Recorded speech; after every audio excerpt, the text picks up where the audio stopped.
The school bell rang, unleashing a wave of laughter and energy as children burst through the front doors of Riverview Elementary. Backpacks bounced, sneakers squeaked, and parents lined up along the pickup lane, waving and smiling as they spotted their little ones. It was a scene of daily routine, harmless, familiar, safe. Among the crowd stood a man who seemed to belong. He was well dressed in a beige cardigan and dark slacks, with neatly combed silver hair and wire-rimmed glasses. He clutched a soft leather satchel over his shoulder and wore a warm, practiced smile. Slowly, he stepped toward a 7-year-old girl with a pink unicorn backpack, her pigtails bouncing as she looked around. "There's my sweet girl," the man called gently, extending his hand. The girl paused. Her head tilted. She didn't step forward, but she didn't back away either. Just then, a low, sharp growl sliced through the noise. Rex, the school's K9, a trained German Shepherd stationed with Officer Jenna Cole, rose from a sitting position near the front door. His hackles lifted, his ears pinned back. In a blur, he stepped directly between the man and the girl, his stance rigid, eyes locked. His growl deepened, loud and unrelenting. Everyone froze. The man laughed awkwardly. "It's okay, he must be confused. She's my granddaughter." But the girl didn't speak. Her small brow furrowed. "I don't know him," she said softly. The staff looked at each other in alarm. Officer Cole, walking briskly across the lot, ordered the man to step back. He hesitated. Another growl. A teacher pulled the girl away gently. A security officer reached for his radio and called for backup. The man smiled less now. His grip tightened around the satchel. And when they opened that bag minutes later, what they found changed everything. Officer Jenna Cole stood near the school gate, her eyes sweeping calmly across the stream of children spilling onto the sidewalk. At 32, she carried herself with quiet authority, shoulders squared, posture steady, a radio clipped to her vest, but no aggression in her stance. Her dark blonde hair was tucked into a neat braid under her cap, and her sharp green eyes missed nothing. Beside her sat Rex, her K9 partner, a large, well-built German Shepherd with an alert posture and a steady gaze that mirrored Jenna's own intensity. At just over 6 years old, Rex had undergone specialized training in emotional detection, scent tracking, and behavioral intervention. Where Jenna was calm and calculating, Rex was instinctual and direct. Together, they were a silent force, not flashy, but unshakably effective. To most of the staff and students, Jenna was the helpful school officer who high-fived kids in the hallway and kept things safe. But beneath the calm exterior was a mind that never rested. She carried the weight of a case from 5 years ago, a moment she couldn't shake. A little girl had gone missing. The signs were there, subtle, quiet, easy to overlook, and she had missed them. That mistake still haunted her every shift, every child she watched walk out the school doors. She'd gotten Rex shortly after that incident, originally as a search dog. But over time, their partnership evolved into something deeper. He had helped her heal in a way no therapist could. Rex seemed to sense her unease before it surfaced. When her nightmares came, he was the first to wake. When her mind clouded, he stayed beside her. And Jenna, in return, learned to trust something she had doubted in herself, her instinct. But even now, every day on patrol, she feared one thing above all else, that she'd miss another sign. That she'd be too late again. So today, when Rex refused to move, when his growl broke the silence, Jenna didn't hesitate. She trusted him. Because when instinct and experience speak at the same time, you listen. Have you ever ignored your gut instinct, only to regret it later? What if someone else sensed the danger, and didn't look away? What if that someone was a dog? This isn't just a story about a school day gone wrong. It's about a loyal K9 who refused to move, a little girl who didn't recognize the man claiming to be her grandpa, and a handler who decided to trust more than just her eyes. If this story pulls at something deep inside you, like this video, share it with someone you care about, and drop a comment telling us where in the world you're watching from. Because what happens next, no one saw coming. And sometimes, it's the quietest moments that change everything. Stick around, this story only gets more intense from here. Two officers flanked the man as he stood just inside the school office, still wearing that worn cardigan, still clinging to his act. "I'm just a grandpa," he repeated, his voice a little shakier now. There's clearly been a misunderstanding. She must have gotten confused. But Officer Jenna Cole wasn't buying it. Neither was Rex. The dog stood rigid at her side, body locked forward, eyes trained on the satchel that the man refused to let go of until they physically pried it from his hands. The office fell silent as Officer Daniels slowly unzipped the brown leather bag on the desk. The first item inside was a cloth, off-white, slightly stained, folded neatly. Jenna leaned closer. The chemical smell hit her instantly. Chloroform. Next came zip ties. Clean, and used, bundled in rubber bands. A small roll of duct tape followed. Then latex gloves, 2 pairs, balled and shoved into a side pocket. Jenna's stomach turned, but she said nothing. Rex's low growl deepened. And then Daniels reached into the center pouch and pulled out a manila folder, its corners soft and bent from use. Inside were printed photographs. Girls. Different ones. Some candid, playing in a yard, walking home from school, talking with friends. One even appeared to be taken from inside a vehicle, through glass. Jenna's hand instinctively reached for her radio. "We need a federal government on this, right now." Officer Daniels paused. "There's something behind the inner seam," he muttered. He reached in again and carefully tugged at the lining. A quiet tear of Velcro gave way to a false compartment. Folded inside were printed directions to 2 other elementary schools. Highlighted street maps. Arrival and dismissal times. Notes scribbled in the margins. One of the sheets read in red ink. Target window, 2:30 to 3 o'clock. Approach a lot. Watch for a female with ponytail. The man's demeanor shifted. He stopped speaking entirely. His eyes flickered toward the door. Rex barked sharply, stepping forward. "Sit him down," Jenna ordered. "Do not let him move." As another officer restrained him, Jenna called dispatch. "This is Officer Cole at Riverview Elementary. We need the FBI. Immediately. Suspect has materials consistent with attempted child abduction, possibly linked to a larger surveillance pattern. I repeat, this is not an isolated incident." Rex remained at her side, tail rigid, ears forward, eyes still fixed on the man. What was supposed to be an ordinary pickup time had just turned into the beginning of something far darker. And they all knew now, this wasn't just a misunderstanding. It was the tip of something bigger. Much bigger. Inside the nurse's office, the 7-year-old girl sat on the padded bench, her legs swinging just above the floor. Her hands fidgeted in her lap, her eyes fixed on the carpet, trying to make sense of what had just happened. Jenna knelt beside her, keeping her voice soft and her tone steady. "You did really well, sweetheart. I just want to ask you a couple questions. Nothing scary, okay?" The little girl gave a slow nod. "Do you know that man?" She hesitated, then whispered, "No. That's not my grandpa." Jenna's chest tightened. "He said he was, right?" Another nod. "He knew your name?" The girl looked up, her voice trembling. "Yeah. He said it just like my grandpa used to. But his eyes were different. They felt scary. Like he was pretending to smile." Jenna took a slow breath. She gently brushed a strand of hair from the girl's cheek and smiled reassuringly. "That was very brave of you. Really brave." The girl looked down again. "I saw him before. Last week. Across the street, by the trees.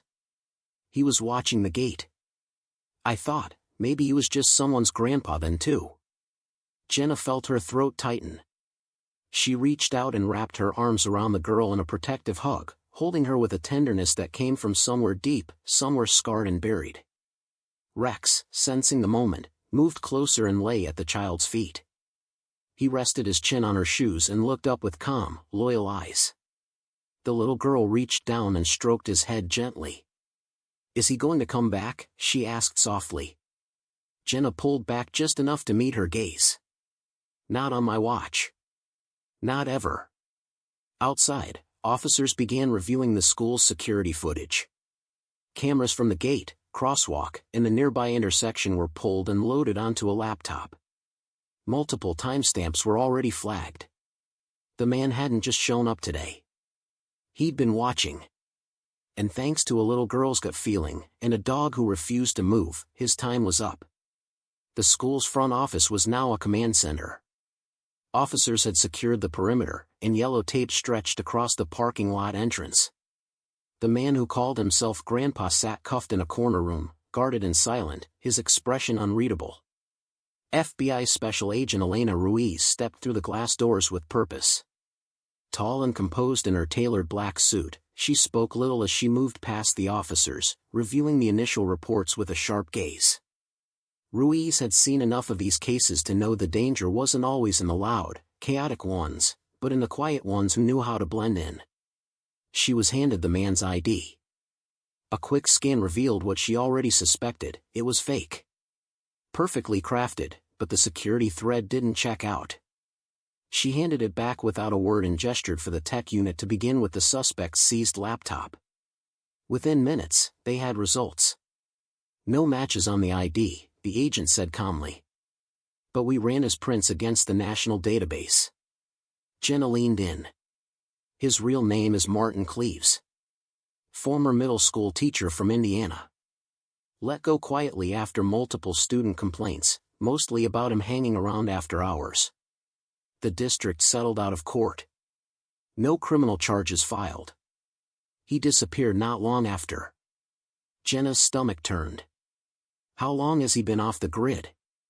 3 years, Ruiz answered. "No job, no lease, no tax records. His last known residence was a storage unit registered under a false name." Another agent called from a corner, "Ma'am, we got into the laptop." Ruiz walked over. The screen displayed rows of digital folders. Dozens of them. Each one labeled with a first name. Simple names. Maya, Lily, Sophie, Claire. Inside each folder were photographs. Some were zoomed in from across playgrounds. Some taken through windows. Others were screenshots from school websites or social media accounts, soccer team rosters, parent newsletters, class photos. "Jesus," Jenna muttered, her hands curling into fists. "There's more," the tech said. He kept logs. Notes about school schedules, habits, where the girls walk home from. Timelines. Risk assessments. It wasn't random. It was methodical. Patterned. Planned. Ruiz's voice remained calm but firm. "He wasn't just watching this girl. He's been hunting for a long time." The room fell into a heavy silence. Jenna looked down at Rex, who stood alert at her feet. "He knew," she whispered. Ruiz nodded, already turning to coordinate next steps. "We're escalating this across multiple jurisdictions." He wasn't working alone. And this wasn't his first try. Outside, the school bell rang again, marking the end of a day that would change everything. And the beginning of a hunt that had only just started. The walls of the station felt closer than usual, thicker, heavier. Jenna paced through the hallway without speaking, her boots echoing softly against the linoleum. Her chest felt tight, and her breath was shallow. She stepped outside into the cool dusk air, Rex close at her side. They reached a quiet spot near the backlit, where the traffic noise dulled into background hum. Jenna stopped and leaned against the fence, staring blankly at the horizon. The sky was beginning to burn orange, just like it had that day, 5 years ago. The memory crept in like smoke under a closed door. A girl. 6 years old. Her name was Elsie. Jenna had been dispatched after a report of a suspicious vehicle near a daycare. She'd been the closest officer. She remembered racing through lights, heart pounding in her throat. But when she arrived, the car was gone. So was the girl. The only thing left behind was a shoe. Elsie had never been found. The case stayed open for a year. Then it was quietly archived.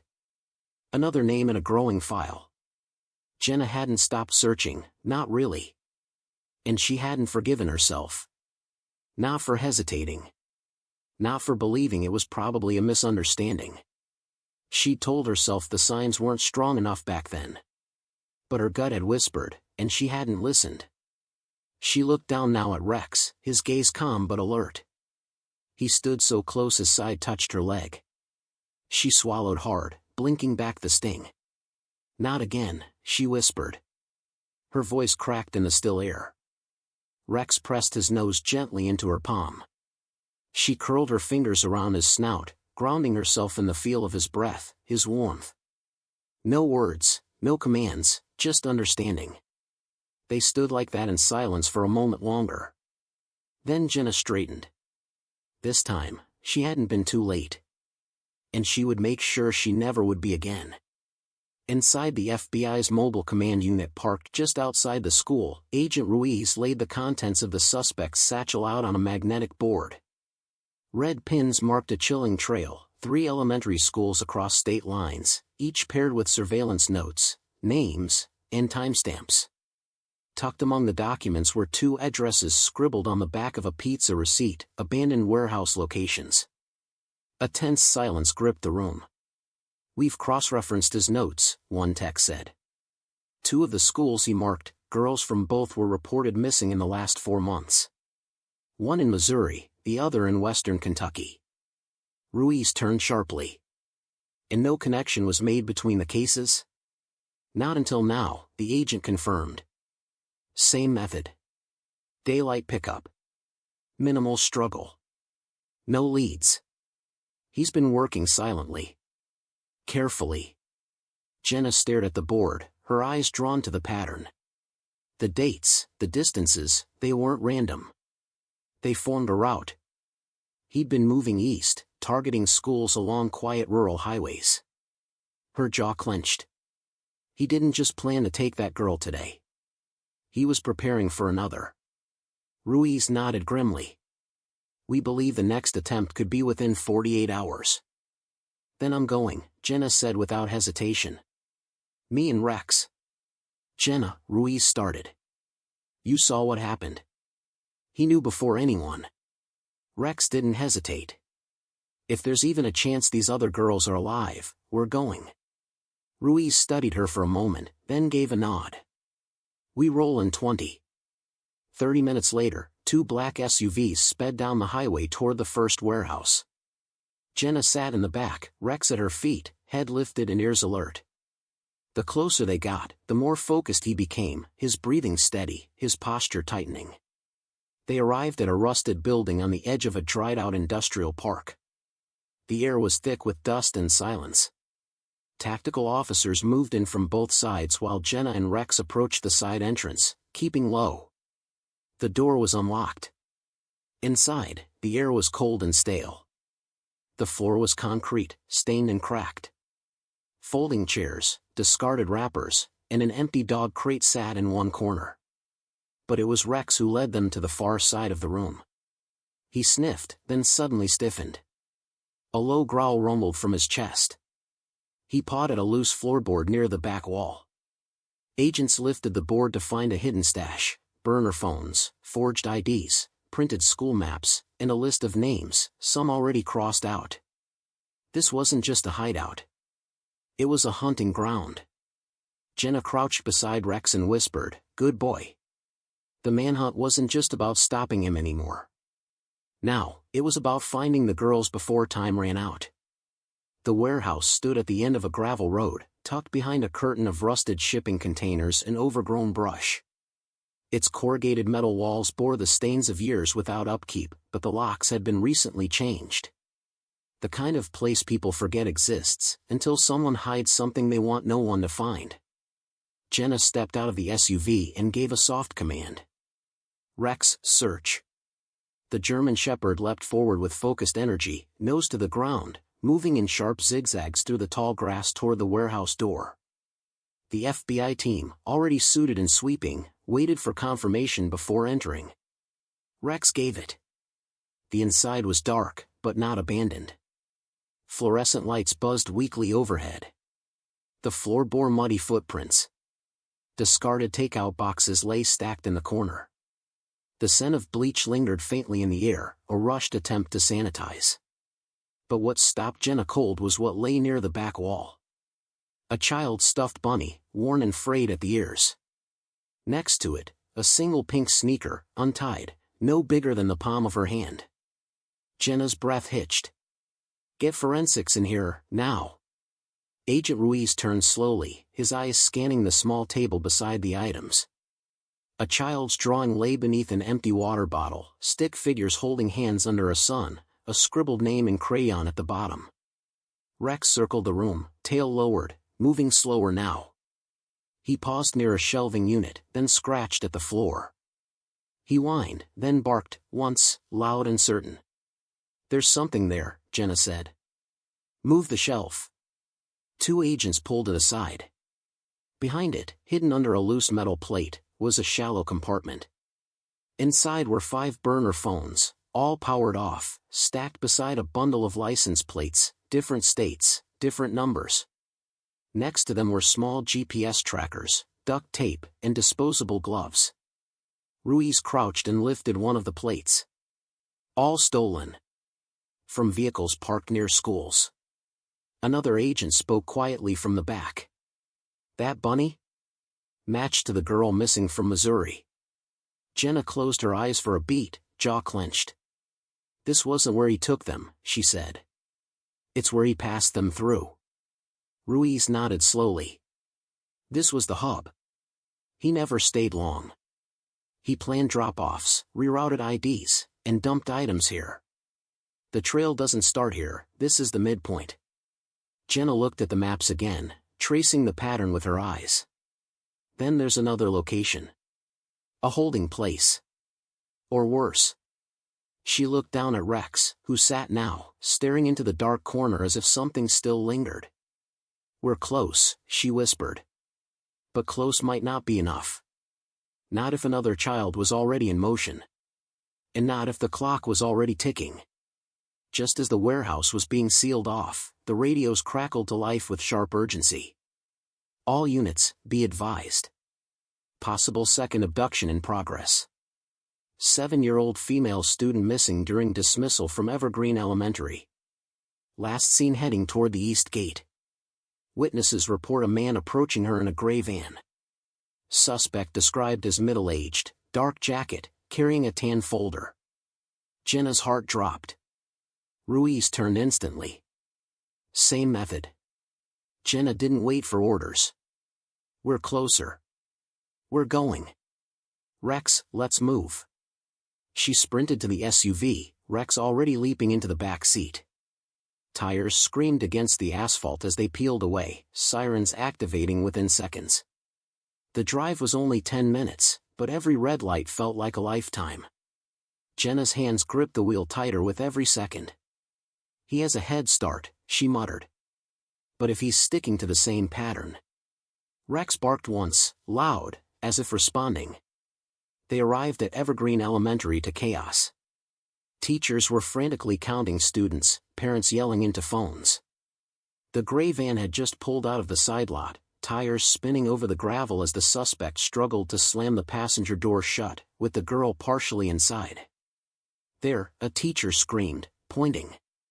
The suspect hadn't expected resistance. But the girl was fighting, arms pushing against the door, her screams muffled. Jenna slammed the SUV to a stop behind the van and leapt out. "Rex, go!" The German Shepherd launched from the car like a bullet. The suspect glanced into the side mirror too late. He barely turned when Rex collided with him, knocking him to the pavement with the full weight of 85 pounds of trained muscle and instinct. The folder fell to the ground, pages scattering. Jenna reached the van, yanked the door open, and scooped the sobbing girl into her arms. "You're safe now," she whispered, voice shaking. Police vehicles pulled up seconds later, officers swarming the scene. The suspect lay pinned beneath Rex, groaning, his arm bleeding from a controlled bite. Officers secured him quickly, reading him his rights as he stayed silent. Jenna carried the girl to the curb, where a teacher wrapped them both in a blanket. The girl clung to her tightly, her little fingers digging into the fabric of Jenna's jacket. "He said he was taking me to my mom," she whispered through tears. "But I didn't believe him." Rex returned to Jenna's side, tail still stiff, eyes alert. Ruiz arrived, stepping over the scattered photos from the folder, more girls, more names. "This was coordinated," he said grimly. "Different face. Same operation." Jenna nodded, hugging the girl tighter. "We stopped him. But this is bigger than just one man." She looked at Rex, who sat beside her, breathing steady and focused. "Good boy," she said softly. But she knew they were only scratching the surface. And more lives still hung in the balance. The girl's parents arrived minutes after the takedown, running across the parking lot with panic carved deep into their faces. The mother dropped to her knees the moment she saw her daughter, arms outstretched, voice trembling. The little girl ran into her arms, sobbing, clinging to her as though letting go would make it all happen again. Jenna stepped back to give them space, her breath catching as emotion swelled in her chest. She had kept her composure through the chase, the arrest, the radio calls, but now, in the aftermath, it hit her like a wave. Her knees buckled slightly, and she leaned against the patrol car, covering her mouth with one hand as tears slipped through the corners of her eyes. Rex, ever grounded, nudged her leg gently, pressing his head against her thigh.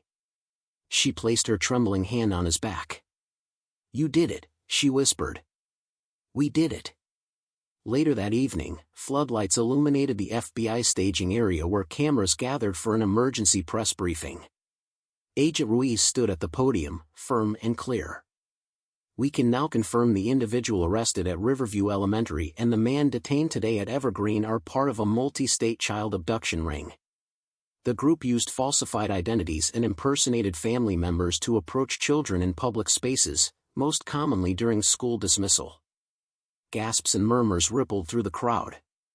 Ruiz continued, "Thanks to the swift action of local law enforcement, K-9 officer Jenna Cole and her partner Rex, 2 children were saved, and this operation was exposed before more lives could be taken." Behind him, an enlarged evidence board displayed photos recovered from the folders, surveillance images of children across 3 states. Each face was a chilling reminder of how close the danger had come. But tonight, at least 2 families will go to sleep with their children safe. And the network had been exposed. For Jenna, that was everything.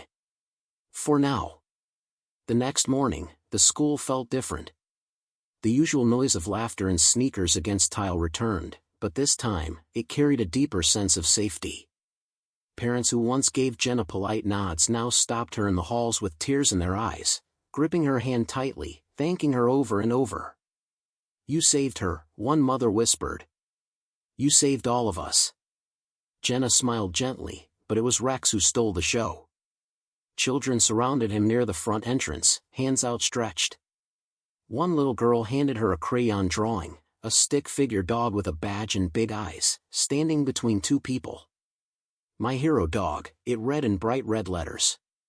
Jenna folded it carefully and tucked it into her vest. As she prepared to leave for the day, an FBI agent stopped her and handed over a sealed envelope. "Agent Ruiz said you'd want to see this." Inside was a folded map, marked with pins. Attached were 2 photographs and a printed folder label. The name on the folder made Jenna's heart stop. Elsie Winters. The girl she lost. She stared at the name, the face, the mark on the map. Her pulse quickened. Rex sat beside her, tail still, ears perked. She clenched the folder in her hands. "He wasn't working alone," she murmured. Her voice was low, steady. "And she may still be out there." Fade to black.